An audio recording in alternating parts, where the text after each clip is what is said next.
खुलुमबाय दा बे समाव नोंथांमोननो मोनसे गोनां आपडेट माने होनो नागिरदों बे समाव गाबोन फुंनि 10:30 जानाय लोगो लोगो अर्थात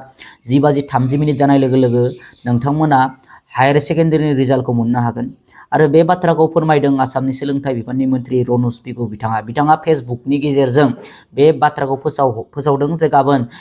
10:30 जानाय लोगो लोगो आसामनि जि हायर सेकेन्डारि रिजाल्ट बेखौ फोसावनाय जागोन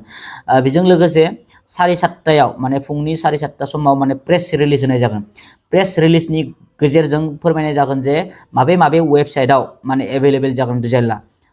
बेखौ 7:30 नि गेजेरजों मिन्थिगोन आरो नोंथांमोना 10:30 नङा होमबा 10:30 जानाय लोगो लोगो गावबा गावनि रुल नाम्बारखौ होनानै बे वेबसाइटफोराव थांनानै नोंथांमोना गावबा गावनि रुल नाम्बारखौ होनानै गावबा गावनि रिजाल्टखौ नायनो हागोन नंगौ नोंथांमोना थारैनो थिगखौनो खोनादों जे माखासे समाव थारमाने थांनाय समफोराव बिराद रिउमार सोलिबाय बे रिजाल्टखौ लानानैनो उमुक थारिखै होगोन तुमुक थारिखै होगोन दा फाइनाली गाबोन हायर सेकेन्डारिनि रिजाल्टखौ होगोन थ' नोंथांमोना वेबसाइटनि गेजेरजों बे रिजाल्टखौ मोननो हागोन 10:30 जानाय लोगो लोगो नोंथांमोना बे वेबसाइट होनाय माने वेबसाइटफोराव थांनानै गावबा गावनि रुल नाम्बार सेन्टार क'डफोरखौ होनानै रिजाल्टखौ चेक खालामनो हागोन दा बे बाथ्राखौ फोसावदों